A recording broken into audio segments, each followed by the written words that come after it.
نحمده ونصلي على رسوله الكريم اما بعد فاعوذ باللہ من الشیطان الرجیم بسم اللہ الرحمن الرحیم۔ فجر کی سنتوں کے حوالے سے بہت سارے مسائل درپیش آتے ہیں۔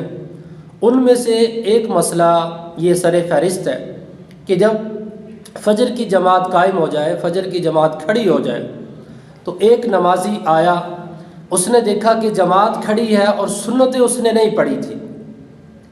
اب وہ یہ سوچ رہا ہے کہ میں جماعت میں شامل ہو جاؤں یا پہلے سنتیں پڑھوں پھر جماعت میں شامل ہوں۔ تو اس حوالے سے مسئلہ یہ ہے، جو فقہاء نے اس پر فتویٰ دیا، فقہ کی متعدد کتابوں میں یہ مسئلہ موجود ہے کہ اگر نمازی کو یہ گمان ہے، یہ معلوم ہے کہ میں سنتیں پڑھوں گا اور جماعت میں شامل ہو جاؤں گا، چاہے آخر میں اس کی شرکت ہو، چاہے اتحیات میں وہ شامل ہو، تو پھر اس کے لیے حکم یہ ہے کہ پہلے سنتیں پڑھ لے، سنتیں پڑھنے کے بعد پھر وہ جماعت میں شامل ہو جائے۔ لیکن سنتیں اس صف میں نہیں پڑھے گا۔ بعض لوگوں کو دیکھا گیا ہے کہ جہاں پر جماعت ہو رہی ہے اسی صف میں وہ سنتیں پڑھنا شروع کر دیتے ہیں، تو اس کی اجازت نہیں ہے، یہ ناجائز ہے۔ سنتیں اگر آپ نے پڑھنی ہے تو جس حصے میں مسجد کے جماعت ہو رہی ہے وہاں پر آپ سنتیں نہ پڑھیں۔ بہتر تو یہ ہے، سب سے جو بہتر طریقہ کہ آپ گھر سے سنتیں پڑھ کے آ جائیں۔ جب آپ گھر سے سنتیں پڑھ کر آئیں گے تو پھر آپ جماعت میں آسانی کے ساتھ شامل ہو سکتے ہیں۔ لیکن اگر آپ سنتیں گھر سے پڑھ کر نہیں آئے، مسجد میں آ چکے ہیں، جماعت قائم ہو چکی ہے، اب آپ نے سنتیں پڑھنی ہے، تو پھر آپ کے لیے حکم یہ ہے کہ آپ جماعت سے دور کسی سائڈ پہ سنتیں پڑھیں۔ یہ مسجد کا حصہ ہے جہاں پر جماعت ہو رہی ہے، اب وہاں پر سنتیں نہ پڑھیں، آپ دوسرے حصے میں جا کر پڑھ لیں۔ جتنا دور ہو سکے آپ سنتیں پڑھیں تاکہ قرات کی جو آواز ہے وہ آپ تک نہ پہنچے۔ لیکن اگر کوئی ایسی مجبوری ہے کہ مسجد چھوٹی ہے اور کوئی مسجد کا حصہ ہی نہیں ہے، بس وہیں پر ہی جو جہاں پر جماعت ہو رہی ہے وہ جگہ ہے، 4-5 صفیں ہیں، تو پھر سب سے آخری صف میں آپ سنتیں پڑھ لیں۔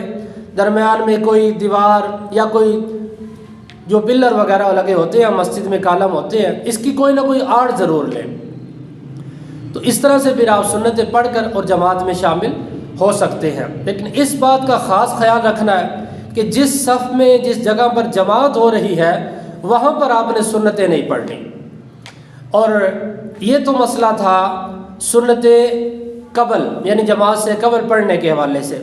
لیکن اگر آپ نے یہ دیکھا ہے کہ امام جو ہے وہ آخری رکعت میں ہے اور اگر میں سنتیں پڑھوں گا تو جماعت ترک ہو جائے گی، جماعت نکل جائے گی، تو پھر آپ کے لیے حکم یہ ہے کہ آپ سنتیں ترک کر دیں، سنتیں چھوڑ دیں اور جماعت میں شامل ہو جائیں۔ جب آپ جماعت میں شامل ہو جائیں گے پھر آپ سوچیں گے کہ میری سنتیں رہ گئی ہیں، تو پھر اس میں حکم یہ ہوگا کہ بعض لوگوں کو یہ دیکھا گیا ہے کہ جماعت کے فوراً ہی بعد وہ سنتیں شروع کر دیتے ہیں، تو اس کی اجازت نہیں ہے۔